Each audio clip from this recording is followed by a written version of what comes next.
the partner tablet devices, again on the Cisco Unified Wireless Network.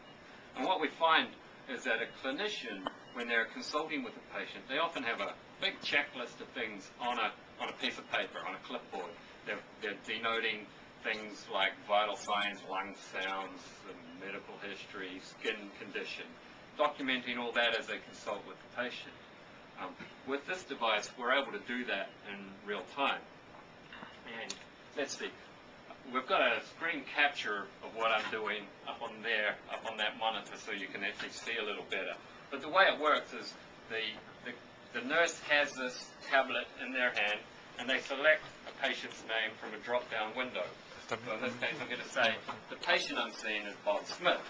Well, now we need to check that we really are seeing Bob Smith, so we have to scan Bob's wristband. Did I miss that?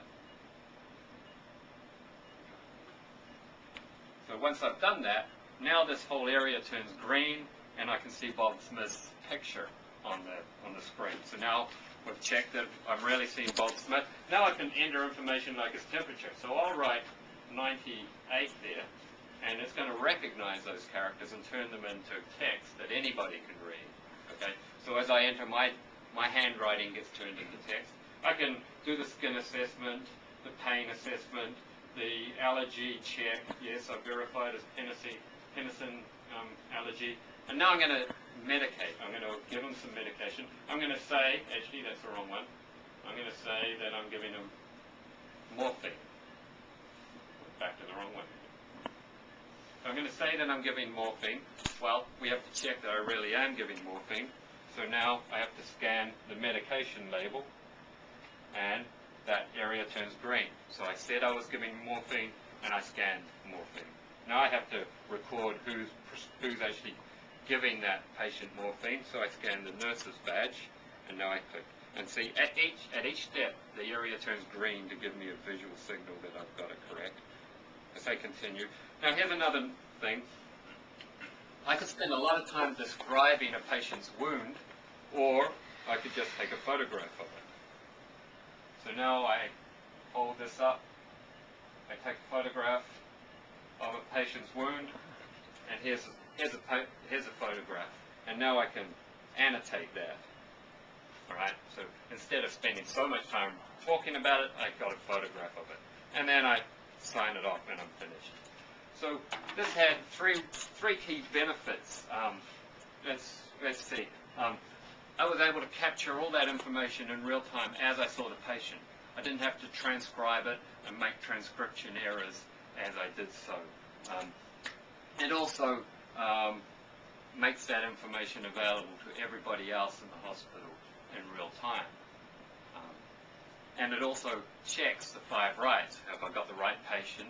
Have I got the right medicine, the right dose, the right route at the right time? So it provides all those checks. So that's mobile collaborative care. I've got one last demo to give, and that deals with, it's called Biomed NAC, or Network Admission Control. And it deals with these Ethernet ports, or network ports, in the hospital room themselves. Rob's going to bring up the screen. We can see that we currently have this IP-enabled medical device plugged into an Ethernet port.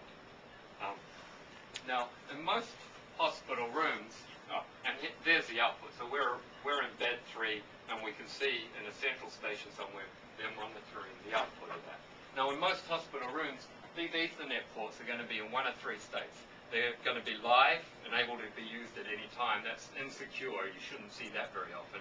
They could be dead and therefore require IT support to enable. Or they could be dedicated per IP device type. So what you might see is that if you've got a patient monitor, you'll have a blue cable and it has to be plugged into a blue port. What we've done in it instead is make these universal ports. We've put the intelligence in the network. So when I unplug this, you'll see that stops. Now we've stopped getting the data in the central station. But I could plug this blue cable into any port in the headwall. So now let's plug it into this orange one over here. What happens when I plug it in is that this device is dynamically authenticated by the network, and then this port is dynamically provisioned to the needs of that particular type of device. It may need layer 2 adjacency to a server somewhere. So that network configuration is done dynamically. The data's come back up. And you can see the data coming back up there again. And this device continues to be monitored. If it starts behaving not like a patient monitor, but like, it starts doing network scans, an alert can be sent, and this port can be shut down. And when I unplug it, that port goes back into an unauthenticated state.